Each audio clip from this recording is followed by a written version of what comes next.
sini. Oh, ini dia, pisang atau apel. Hai teman-teman, selamat datang di program Belajar Bersama yang membuat belajar semakin seru dan menarik. Siapa nih yang udah gak sabar untuk belajar matematika? Sebelum kita belajar teman-teman, Sandia mau buat diagram batang dulu nih. Kira-kira di antara buah pisang dan apel, mana ya yang lebih banyak disukai? Sandia mau tanya teman-teman yang ada di sebelah sana. Kalau kamu lebih suka buah apel atau buah pisang? Apel? Oke. Kalau yang di sebelah situ, kamu lebih suka buah apel atau buah pisang? Kamu juga suka apel? Wah, sama dong. Sandia juga suka buah apel. Pasti teman-teman di rumah penasaran banget kan? Kira-kira apa sih pengertian diagram dan juga contohnya? Kalau begitu, langsung aja yuk kita mulai Kak Krida. Terima kasih Sandia. Nah, teman-teman di sini apa kabar semuanya? Baik, Kak. Bagaimana kabar teman-teman yang ada di rumah? Baik, Kak. Oke, pastinya sangat baik ya.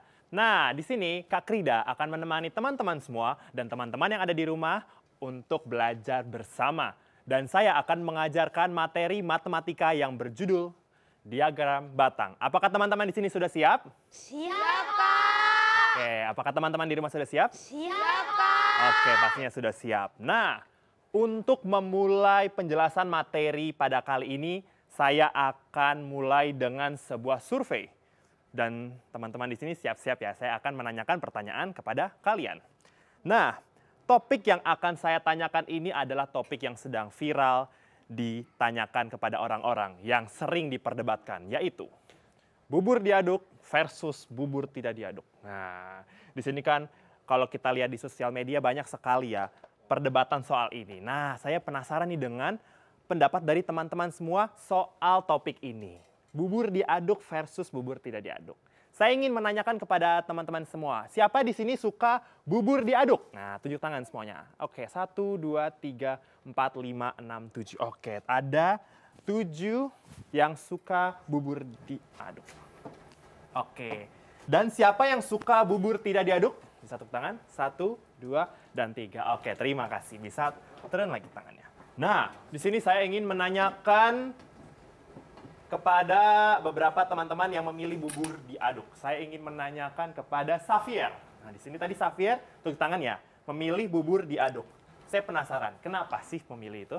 Karena kalau diaduk lebih ada banyak rasanya. Lebih banyak rasanya. Oh, karena diaduk ya, jadi rasanya lebih tercampur. Oke, pendapat yang bagus. Bagaimana kalau Kagum? Kagum kenapa memilih bubur diaduk?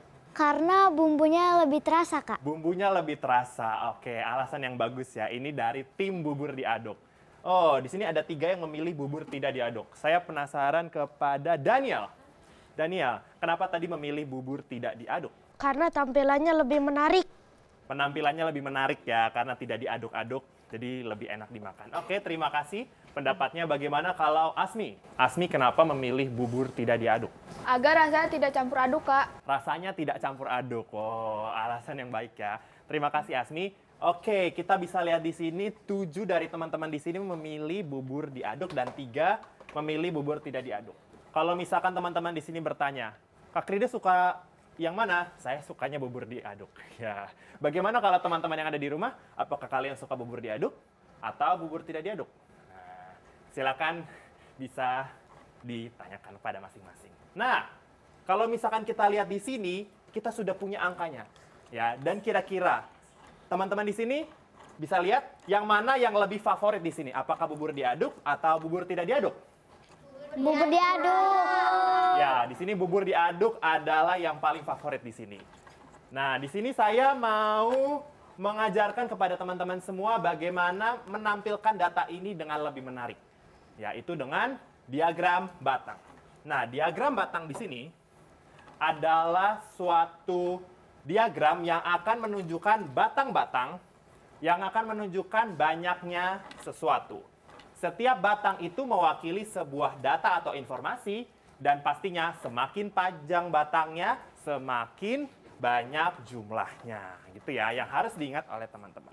Nah, di sini adalah contohnya. Yang harus ada dalam diagram batang adalah 2 garis ini. kita punya garis horizontal di sini X. Itu menunjukkan kategorinya.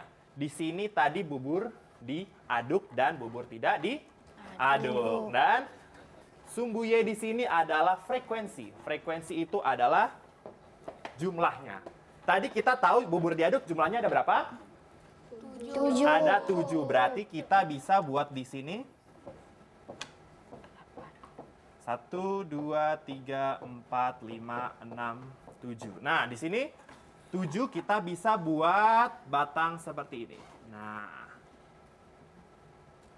Dan kita bisa arsip. Itu untuk bubur diaduk. Nah, bagaimana dengan bubur tidak diaduk?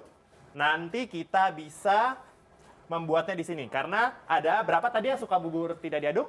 3. Ada 3. Berarti 3 di sini kita gambarkan. Harus pas di sini. 3 adalah bubur tidak diaduk. Jadi beginilah representasi dari diagram batang. Apakah teman-teman sudah jelas? Jelas. Oke, jadi seperti inilah penampilan dari diagram batang. Untuk berikutnya saya akan mengajarkan kepada kalian bagaimana sih untuk membuat diagram batang dengan topik yang berbeda. Oke, saya kembalikan ke Sandia. Terima kasih Kak Krida. Gimana, teman-teman yang di rumah sekarang sudah mengerti kan tentang diagram batang?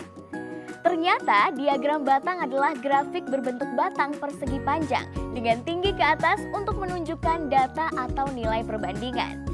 Setelah yang satu ini teman-teman, kita akan belajar cara mengerjakan contoh soal diagram batang. Jadi jangan kemana-mana, dijamin seru loh, tetap di Belajar Bersama.